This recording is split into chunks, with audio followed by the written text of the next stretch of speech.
There is more good news in the race to develop a coronavirus vaccine. Biotech company Moderna says it has completed its phase 3 trials on their new vaccine, which they say is more than 94% effective. The company's president telling NBC News' Miguel Almaguer that the first 20 million doses could be rolled out as soon as next month. I hope it means some hope that we are going to beat this thing, and we're going to beat it sooner rather than later. The truth is that it's still going to be a lot of work to get there. This is an important milestone. We now know we have a vaccine that works and can protect against COVID-19, including severe COVID-19, which is terrific. But we now need to manufacture those doses, millions and millions of doses, as well as make sure that those are distributed to people in need. And that's a process that will take many months from now. All right, joining me now is Anne Rimoin. She is a professor of epidemiology at the UCLA Fielding School of Public Health. Anne, thanks for joining us on this. Really appreciate it. So another day of good news. We haven't had a lot of those in 2020, but here we are, right? We have 94% efficacy with this latest vaccine trial, that coming out today. We had 90% efficacy with the Pfizer vaccine trial. That was some good news as well. Talk to me about the distinction between these two vaccines. Well, you've said it. You've hit the nail right on the head. This is great news. We have two vaccines that have shown fantastic efficacy, far beyond what this benchmark that the FDA set of 50%, far beyond that, which is all great news in terms of what it could mean in terms of efficacy in the population and how and what would need to achieve herd immunity. Now, the Pfizer vaccine had 90% efficacy. The Moderna vaccine has 94.5% efficacy in these interim analyses. But what's really, really interesting about the Moderna vaccine is it doesn't require that really cold temperature for storage.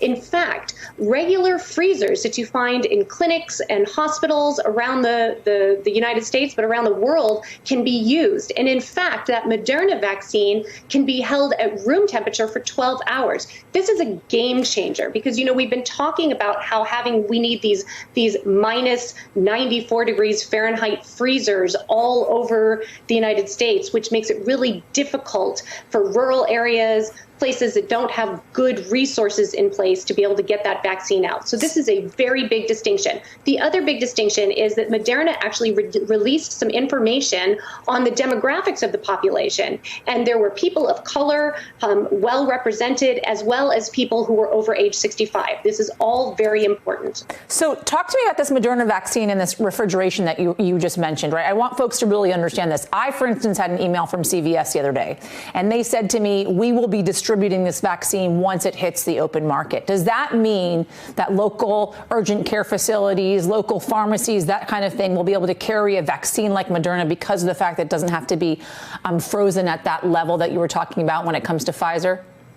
That's exactly what I mean. So what we see here is the Moderna vaccine can be kept in for long-term storage, it's minus 20 degrees Celsius. That's like a standard, really cold freezer that is much easily accessible than these minus 80 degrees Celsius freezers that Pfizer needs.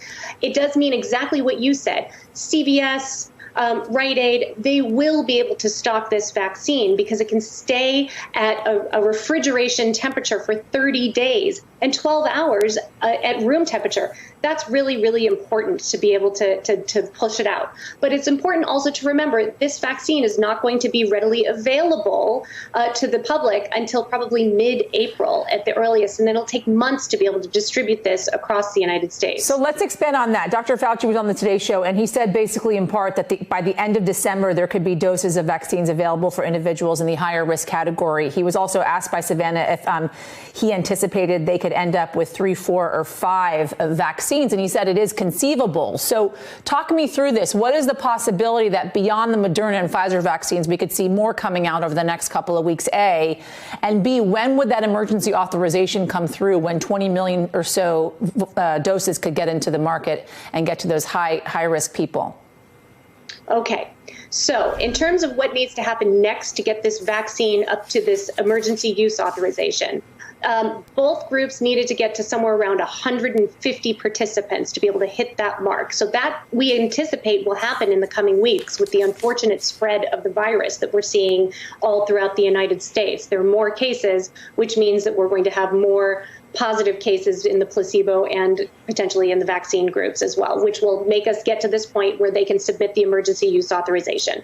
Once the FDA reviews that data, then they will issue the emergency use authorization, and there will be approximately, with the Moderna and the Pfizer vaccines, they both will have approximately 20 million doses each, or 40 million doses, which means approximately 20 million people getting the virus. Remember, you have to have 2 doses of this vaccine. Mm-hmm. Those will be able to be pushed out to people who are at high risk and to healthcare workers first. Then, as the vaccine is manufactured, we will be able to have more vaccine available, and then by April, they hope to have enough to be able to start distributing to the American public. I think that the other thing to keep in mind, though, is distributing these vaccines is not going to be easy, even if the refrigeration is appropriate. So that's going to be an issue. The other thing you asked me is about other vaccines. Well, here's the thing. This mRNA, messenger RNA vaccine technology, it's new technology. It targets the spike protein, which is what is very important here. So it shows that this mRNA vaccine technology is working. That's really good for several vaccine candidates. And then we may have other vaccine candidates that are using more traditional technology as well coming down the pike. So ideally, we'll have many different vaccines that are going to be available by the time we're able to start distributing back in maybe April. Let's hope the good news keeps coming, because 2020 needs it, as does the world. Anne Rimoin, thank you as always. Appreciate your voice on this. Hey there, I'm Chris Hayes from MSNBC. Thanks for watching MSNBC on YouTube. If you want to keep up to date with the videos we're putting out, you can click subscribe just below me, or click over on this list to see lots of other great videos.